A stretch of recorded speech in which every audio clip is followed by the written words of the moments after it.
सुखदेव कहते हैं परीक्षित, भगवान शिव को आशीर्वाद प्रदान करते हैं। हे योगेश्वर महादेव, आपने बड़ी कृपा किया, मेरे रास मंडल में पधार के और मुझे धन्य कर दिया।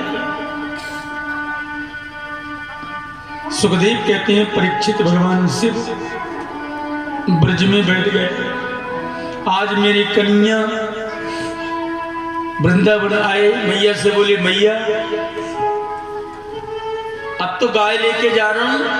और गाय लेके मथुरा के तट पर पहुंचे। मथुरा शहर की बस बगल में।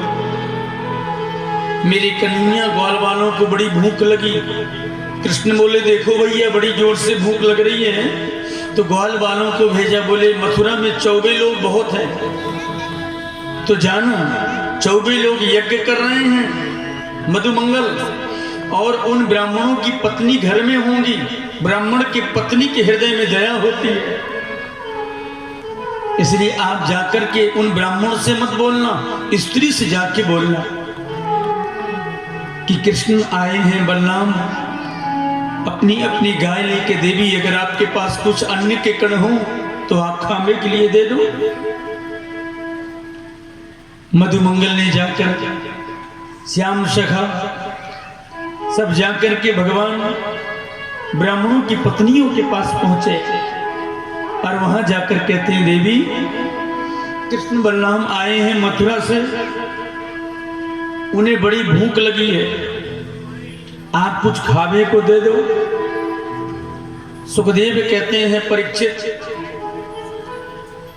स्त्रियों ने जब देखा कृष्ण बलराम आए हैं तो पतियों से जाके बोले, ग्वाल बाल तो पतियों ने तो मना कर दिया। जाके स्त्री से बोले तो सुंदर माताओं ने एक टोकनी में फल रख के इत्यादि मिष्ठान रख के और अपने सर में रख के टोकनी, कहती हैं भैया चलते नहीं हम चलते हैं।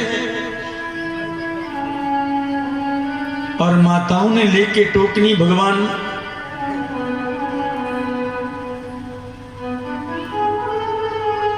ग्वाल वालों को कहती हैं जाकर के भगवान से कहना हम जल्दी आ रहे हैं। और जैसे गोपियां भगवान कृष्ण के पास पहुंची तो मेरे प्रभु ने उन ब्रजांगनों का स्वागत किया। स्वागतम भूमहाभागा, हे देवियों स्वागत है, आइए। स्त्रियां आई, मेरे प्रभु के चरणों में सब सामग्री रखती हैं। भगवान हम ब्रजवासी स्त्री हैं, हमारे पास जो भी ये भाव में जो भी टूटा फूटा हम आपके चरणों में समर्पित कर दिए। भगवान बोले देवी जो मेरा होता है वो मेरे से दूर कभी नहीं होता, तुम चिंता न करो, मैं तुम्हें आशीर्वाद प्रदान करता हूं। तुम्हारी टोकरी में रत्नों की झोपड़ी बनी रहे, तुम्हारे महलों में रत्नों की झोपड़ी बन जाए, तुम्हारे टोकरी में रत्नों से भर जाए। मैं आपको आशीष प्रदान करता हूं, इसलिए जाओ स्त्री जाति को आशीर्वाद प्रदान करता हूं। उसके हृदय में कभी अपवित्रता नहीं आ सकती है, उसके हृदय में भक्ति के प्रति सदा सदा निष्ठा उसके हृदय में पवित्र बनी रहे। सुखदेव कहते हैं परीक्षित, आज जैसे कृष्ण आते हैं और यहां मामा कंस ने अकूर जी को बुलाया। अकूर जी कृष्ण के चाचा लगते हैं।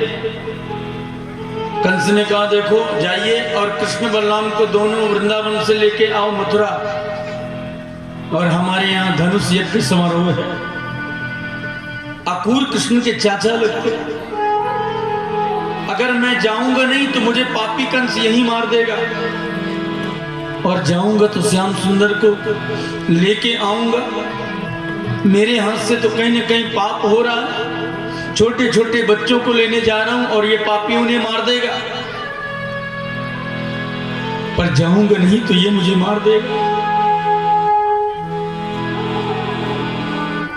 कि अकूरोऽपि च तां रात्रि मधुपुर्यो महामतिं किवसित्वा रथमास्ताव्य प्रेतो नंद गोकुलम् कि गच्छान पथि महाभागो भगवन्त्वाबुजे क्षणे भक्ति परामो भगता एव मे तत्यचिन्तया। अकूर जी के मन में लगा देखो जाना तो आइए चलो।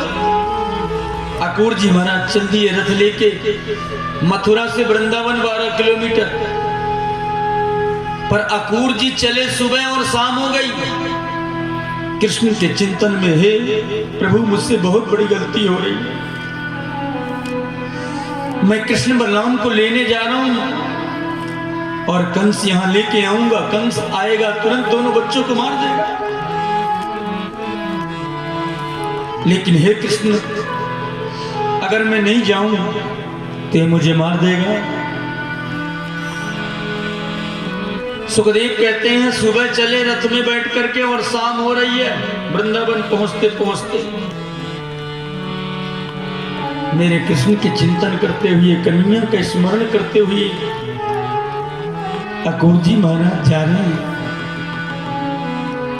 इति सचिंतयन् कृष्णं सपत्तनयो ध्वनि रथेन गोकुलं प्राप्ता सूरस्यास्तगिरीन्द्रपा। रथ में बैठकर अकूर जी महाराज कब पहुंचते हैं? बस यही वेला थी जो चल रही है, गोधोली वेला। गोधोली वेला पहुंचे अकूर जी वृंदावन और कृष्ण बलराम दोनों छोटे छोटे बालक अपनी गायों को लेके आ रहे थे। बाल में गायों के खुर से धूल उड़ उड़ के और कन्हैया के बालों में लिपटी हुई। जब अकूर को देखे कृष्ण दौड़ कर आए। अकूर चाचा आयो हमारो, अकूर चाचा आया। अकूर जी के आंखों में आंसू। चाचा तुम्हारे पास आया लेकिन पाप करने आया कृष्ण, इस चाचा को क्षमा कर। दर्शनम कृष्ण रामं च कि ब्रजे गोदोहनम गतो के पीत नीलांबरो धरो सरदम्ब्यार क्षणो। कृष्ण बलराम दोनों हाथ पकड़ के बलराम जी को लेके अकूर जी को लेके दौड़ रहे हैं। मैया देख मथुरा से हमारो चाचा आए हुए अकूर। मैया देखी, बाबा नंद देखे, भाई जी बड़े दिनों के बाद आप आए हो। अकूर जी ने कहा मेरी इच्छा जगी कि दर्शन करके आऊं, मिल के आऊं। बहुत दिन हो गया लाला का दर्शन नहीं किया। सुखदेव कहते हैं परीक्षित,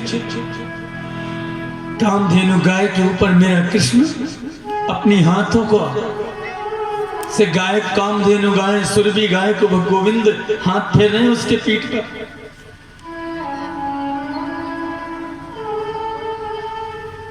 मैया यशोदा कन्हैया को लेके आई। देख बाबा आए हो है, चाचा आए हो तेरो तुझसे मिलने। सुखदेव कहते हैं कृष्ण आए। कृष्ण बोले चाचा बहुत दिनों के बाद आए हो, कैसे आना हुआ? बोले लाला मैं तुमको कृष्ण और बलराम को लेने आया हूं। सुखदेव जी कहते हैं परीक्षित, मैया की आंखों पर आंसू झड़ने लगे। जिसके बगैर एक क्षण भी मां नहीं रहती वो पुत्र मां से दूर चला जाएगा। बाबा नंद यशोदा को समझा रहे हैं, यशोदा ऐसा क्यों सोच रही है? यशोदा कहने लगी कृष्ण तो मेरा प्राण है, कृष्ण के बगैर एक क्षण भी मैया नहीं रह सकती। क्योंकि जिस पुत्र के, जो पुत्र मां के साथ एक रात्रि नहीं सोया हो उसकी माँ रात दिन करवट लेते रही और वो माँ अपने पुत्र के बिना कैसे रह सकती है। और माँ के प्रेम को तो माँ ही समझ सकती है। सुखदेव कहते हैं परीक्षित, नंद बाबा समझाए आज जाएंगे कल रहेंगे, कृष्ण को परसों लेके आ जाएंगे। मैया बोली हम नहीं मान सकते, लेकिन हम अपने कृष्ण को नहीं जाने देंगे एक क्षण के लिए। अक्रूर ने बाबा नंद को समझाया, बाबा मैया को समझाओ, आज जाएंगे कल रहेंगे परसों वापस।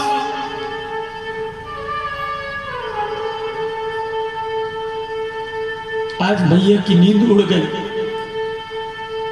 जो मां यशोदा अपने गले से कृष्ण को लिपटाकर सुलाती, उस मां को नींद कैसे आ सकती है? अपने पुत्र के बगैर मां नींद कैसे ले सकती है? बाबा नंद बोले, बाबरी मैं भी कृष्ण के साथ जा रहा हूं, कृष्ण के साथ मैं भी जाऊंगा। आज जाएंगे कल रहेंगे परसों वापस।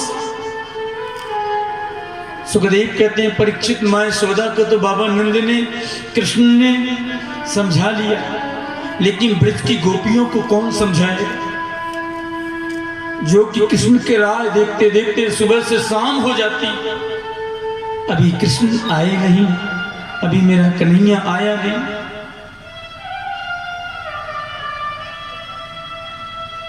गोपियों को पता चला कि हमें कृष्ण छोड़कर जा रहे हैं।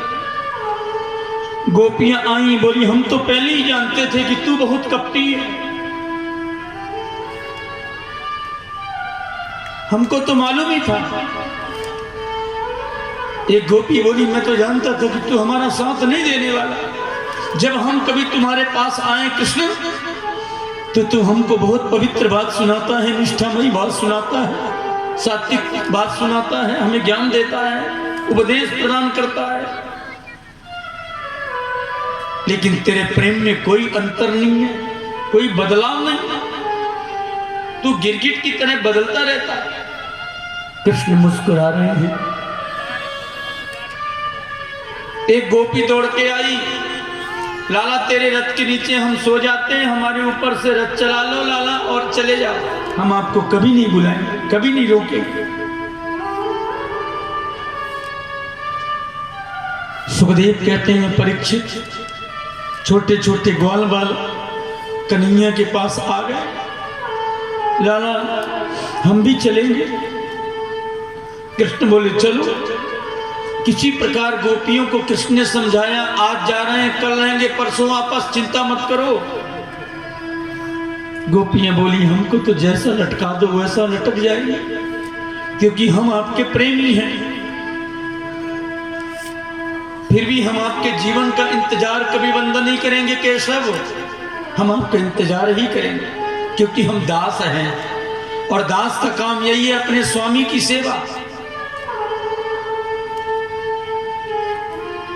गोपियां बोली लाला तुम जा रहे हो तो जाओ, हम यही इंतजार करेंगे इसी जगह, लौट के नहीं आओगे तो हम ब्रज नहीं जाएंगे। कृष्ण बोले भागमान अपने अपने घर जाओ, मैं तो जल्दी आ जाऊंगा। गोपियां बोली अब वृंदावन जाने से मतलब क्या है? वृंदावन का हृदय तो निकल गया, उस शरीर को जीने से मतलब क्या जिसके अंदर से दिव्य ज्योति निकल गई हो? उस शरीर की वैल्यू नहीं होती है। जब तक प्राण इस शरीर के अंदर है तब तक इस शरीर की वैल्यू है, और प्राण निकला तो ले जाओ इसे, जल्दी करो, जलाओ। इसकी जीवन की चर्या समाप्त हो गई। गोपियों ने कहा वृंदावन में तो आप हो हमारे प्राण, इसलिए हमें वृंदावन अच्छा लगता है, आप चले जाओगे कन्हैया, हम नहीं आए। सुखदेव कहते हैं परीक्षित भगवान चल दिए, आशीर्वाद गोपियों को दिए, मैं बहुत जल्दी आ जाऊंगा। यमुना के तट पर जाकर अक्रूर जी स्नान करना चाहे तो अक्रूर महाराज स्नान करने लगे, और भगवान कृष्ण और बलराम दोनों यमुना में ही दिख रहे हैं। अकूर समझ गए कि ये तो भगवान है कृष्ण। सुखदेव जी कहते हैं परीक्षित मथुरा पहुंचे।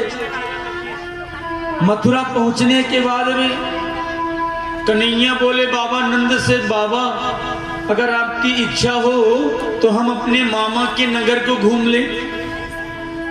भांजा की बहुत इच्छा होती है ना मामा के गांव जाने को, मामा के घर जाने को। बाबा नंद बोले अकेले नहीं जाने देंगे भैया, तू तो चाहे जब लड़ाई कर लेगा जिससे। कन्हैया बोले बलराम जी मेरे संग में जाएंगे। हाँ तो बलराम जाएगा तो जाओ।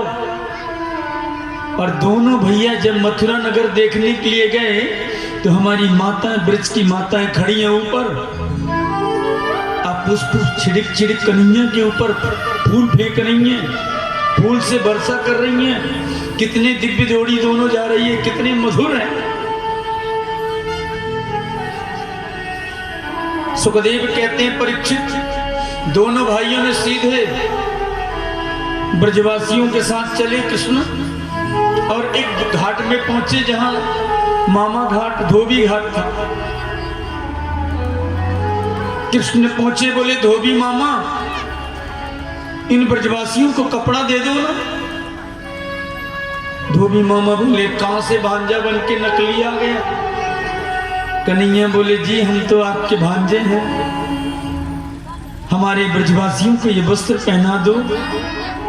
धोबी मामा बोले लाला ये वस्त्र तो महाराज कंस के हैं, तुम्हें कैसे मिलेंगे। तो कन्हैया ने एक थप्पड़ धोबी मामा को लगा ही दिया। सारे धोबी घाट छोड़ के भाग गए, और जैसे घाट छोड़ के भागे तो ब्रजवासियों को मेरे कन्हैया ने कहा अपने अपने वस्त्र छांट लो। तो भैया बड़े बड़े राजा महाराजा के वस्त्र अब छोटे छोटे बालकों को पहना दो, और मार्ग में चलेंगे तो झाड़ू लगाने की कोई आवश्यकता नहीं है, झाड़ू लगते जा रही। अब मधु मंगल कहवे लगो लाला बहुत बड़े कपड़ा भैया। तो एक मेरे प्रभु का दर्जी था जो जनकपुर में भगवान ने वस्त्र पहन करके उस दर्जी मामा ने वस्त्र सिला था। तो दर्जी ने कहा मुझे दोबारा भी अवसर देना। गोविंद बोले जरूर दूंगा। सुखदेव कहते हैं परीक्षित धोबी दर्जी मामा के पास भगवान गए। अरे दर्जी मामा, दर्जी मामा ने कहा भगवान आप यहाँ आ गए। गोविंद बोले हाँ तुमसे मिलने। मेरे ब्रजवासियों के कपड़े को काट काट ठीक ठीक सेट से बना दो। दर्जी ने गोविंद का आदेश पाया, हे गोविंद आपकी सेवा मिलनी है करने को, मैं क्यों पीछे हूंगा। सुंदर वस्त्र काट पीट के बनाया। अब ब्रजवासी बोले लाला एक गला में अगर गले में माला हो जाए तो बहुत अच्छा। हमारे ब्रज की दो पहचान है।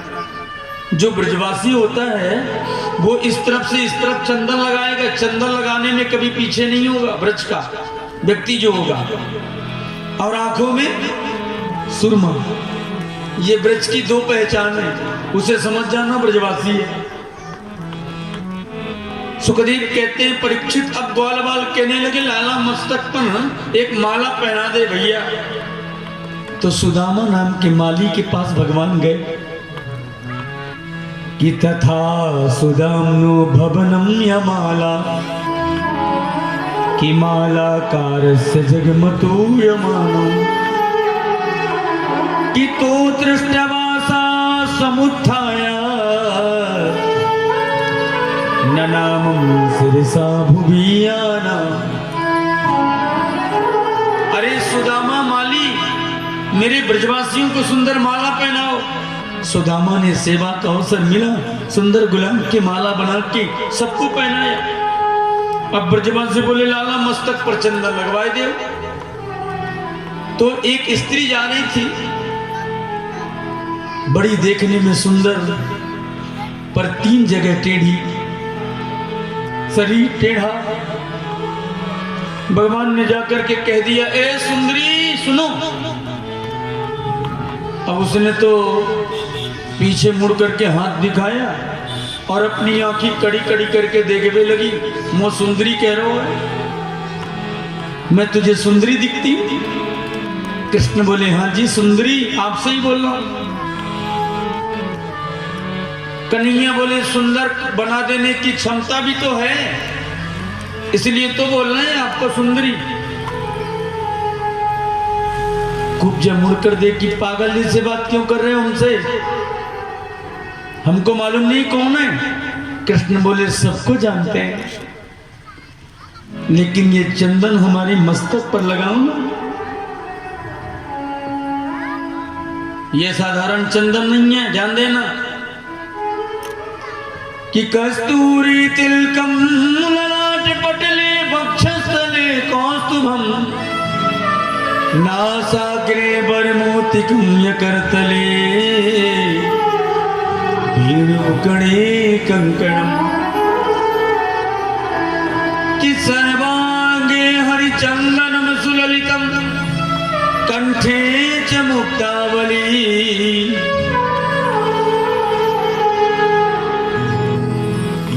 ये साधारण चंदन नहीं है, तुम्हें मालूम है कौन चंदन है? केसर कस्तूरी से बना हुआ चंदन महाराज कंस के लगता है। कन्हैया बोले हमारे भी लगा दो। कुब्जा कहने लगी मुझे मैं टेढ़ी हूं तो सीधा कर। कन्हैया बोले आइए, और कन्हैया ने दोनों हाथों में हाथ लगाए हो, कमर पर पांव जमाए हो, और एक बार सीधे किया तो कुब्जा खड़ी हो। कुब्जा हाथ जोड़कर बोली दीन वत्सल, आप कोई दूसरे नहीं है, आप तो भगवान हो। किया था ब्रजन राजपथेन माधवा स्त्रियं गृहीतांग विलेप भाजनाम। कि विलोक्या कुब्जा युक्ति वराननम प्रपच्यन्ति प्रहसत रसप्रदा। कुब्जा कहने लगी आप कौन है, आपका परिचय क्या है, हम समझ गए कौन है आप कोई दूसरे नहीं है। जो बिगड़ी को बना दे उसी का नाम भगवान। आप भगवान हैं। कन्हैया बोले जो समझ रहा हूं समझ लो। तो प्रभु मेरे घर पधारो ना। भगवान बोले नहीं देवी, पहले तो हम अपना काम करेंगे, इसके बाद आपके यहाँ जाएंगे। आशीर्वाद कुब्जा को दिए। कुब्जा ने कहा हे भगवान मेरे घर आप जरूर पधारें, आपका कर्ज मुझ पर हो गया है। मेरे प्रभु ने कहा चिंता मत करो। यहां पृथ्वी प्रार्थना करने भगवान से गई, प्रभु अब जल्दी अवतार तो हो गया, तो जल्दी इस पापी कंस को मारो। भगवान बोले चिंता मत करो, अब मैं मार दूंगा। और भगवान वहां से छलांग लगाए तो सीधे धनुष यज्ञ में पहुंचे, जहां धनुष रखा था कंस का। धनुष को भगवान ने तोड़े। कंस को मालूम हो गया भगवान का अवतार हो गया। एक कुबड़िया पीड़ नाम का हाथी था, कंस पाल के रखा, 10,000 हाथियों का बल उसके अंदर। उसे दौड़ाए 11-11 वर्ष के बच्चों को मारने के लिए। कृष्ण बलराम की उम्र 11-11। कुबड़िया पीड़ नाम का हाथी आया, बलराम ने उस हाथी को भी मारा। 50-50 वर्ष के पहलवान चारूर और मुष्टिक नाम के, जो कंस पाल के अपने महल में रखा था, वो दोनों को छोड़ा। दोनों भाइयों ने उन चारूर और मुष्टिक पहलवानों को मारा। वहां से कन्हैया छलांग लगाए और सीधे कंस मामा के कक्ष में पधार गए। अब कंस के केसों को पकड़कर जैसे खींचे तो कंस कहने लगा लाला बहुत दर्द हो रहा, भांजे छोड़ दे छोड़ दे।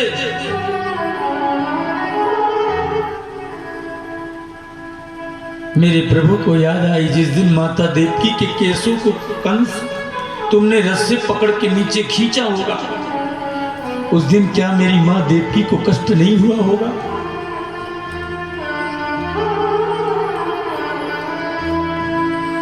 कंस को मालूम हो गया कि भगवान का अवतार हो गया।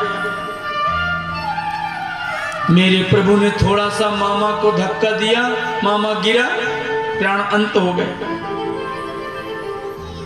अधर्म संपन्न हुआ, भगवान अधर्मी को मार दिए। सुखदेव जी कहते हैं, परीक्षित इनकी दो पत्नी अस्ति और प्राप्ति, ये दोनों आ गई रोते रोते, लाला तुम हमारे भांजे हो और तुमने ठीक नहीं किया। कृष्ण बोले क्या हो गया? बोले हमारे पतिदेव को तुमने अपने मामा को मार दिया। कन्हैया बोले मामा को धक्का लगाए, मामा गिर गए। मामा तो अपने से मामी जी चले गए, हमने मामा को मारा थोड़ी है, हमने तो केवल हाथ लगाया, मामा गिर पड़े। और वहां से भगवान अपनी मां देवकी के पास आते हैं। बगल में उग्रसेन बंदी गृह में बंद हैं। उग्रसेन को मुक्त कराया। आज देवकी वसुदेव के पास कृष्ण पहुंचे, उम्र हो गई 11 वर्ष। देवकी ने देखी, देवकी देखने के बाद कहने लगी मेरा